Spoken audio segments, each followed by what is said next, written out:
Bonjour à tout le monde, je salue le corps du Christ, je salue les enfants de Dieu. Je viens dans la paix du Seigneur partager ce message avec les enfants de Dieu. Je crois sincèrement que en ces temps de la fin, nous avons besoin que le Saint-Esprit nous transmette la pensée du Seigneur, la pensée de Dieu par rapport au plan divin que Dieu a sur cette saison. Alors, par la grâce de Dieu, le Seigneur m'a fait la grâce d'avoir un songe. Et dans ce songe, il m'a été révélé au fait l'état de l'Église actuelle dans les moments de la fin.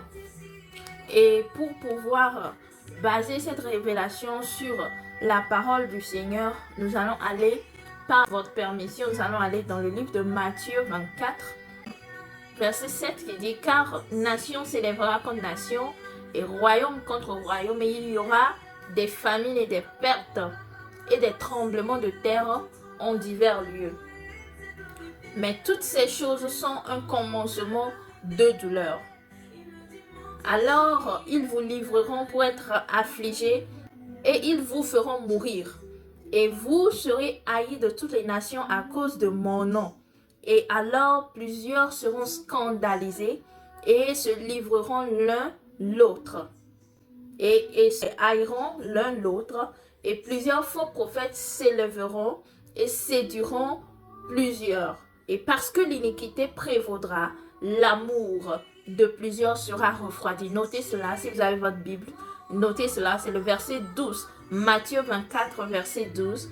Et parce que l'iniquité prévaudra, l'amour de plusieurs sera refroidi. Tout le monde peut attester cela. L'amour des chrétiens, le premier amour, le premier zèle, l'engouement qui était là dans plusieurs maisons, dans plusieurs églises, dans plusieurs cœurs des chrétiens, n'est plus. L'engouement a diminué parce que l'amour a diminué, parce que les tribulations se sont augmentées. Nous sommes dans les derniers temps, les tribulations se sont augmentées. Cela ne va pas de mieux en mieux, ça va de pire en pire. Cela va de pire en pire. Les tribulations se sont augmentées. Il y a eu des persécutions. Les chrétiens se trahissent les uns les autres. Alors, il dit quoi? Que l'iniquité prévaudra et l'amour de plusieurs sera refroidi.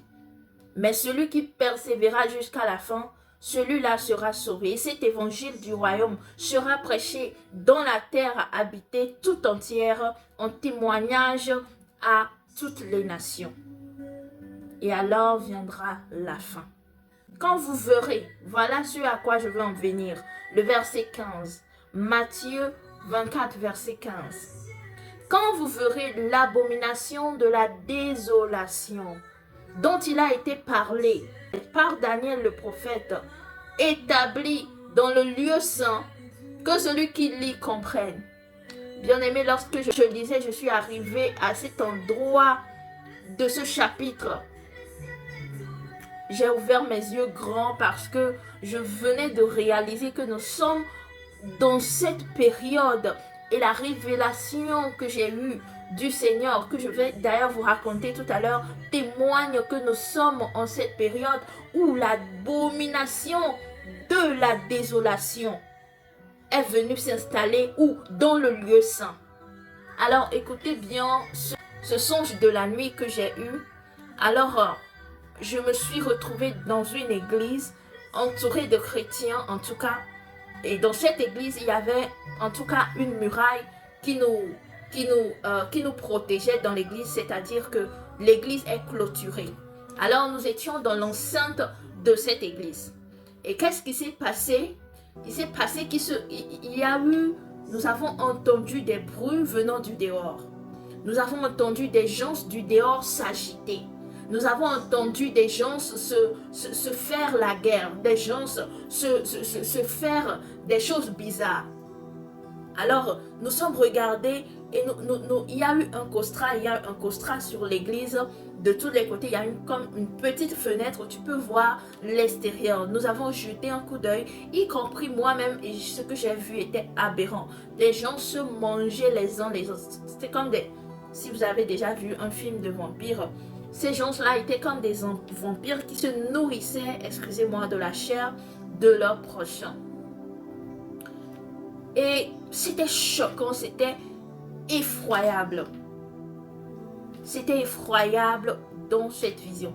J'étais émue, j'avais peur.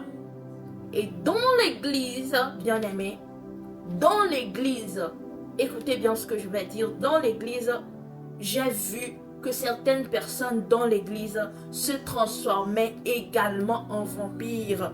Certaines personnes se jetaient dessus. Certaines personnes commençaient par se mordre, se manger comme ceux de l'extérieur. Et les bruits que nous avons eu à écouter à l'extérieur se sont entendus également dans le sang de l'église.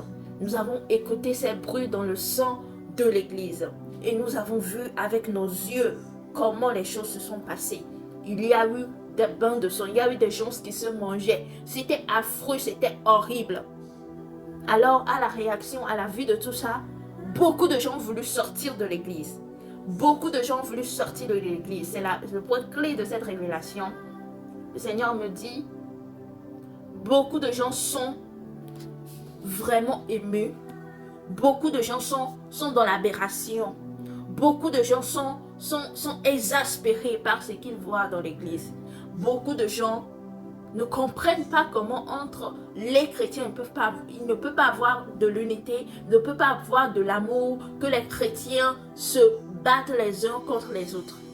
Je vais vous le lire ici, dans le livre de Matthieu 24, il dit dans le verset 10, « Et alors plusieurs seront scandalisés. » C'est le mot, retenez le mot scandalisé. Scandalisés. Et ils se livreront l'un l'autre. Ils se mangeront l'un l'autre. Comme je l'ai vu dans la vision.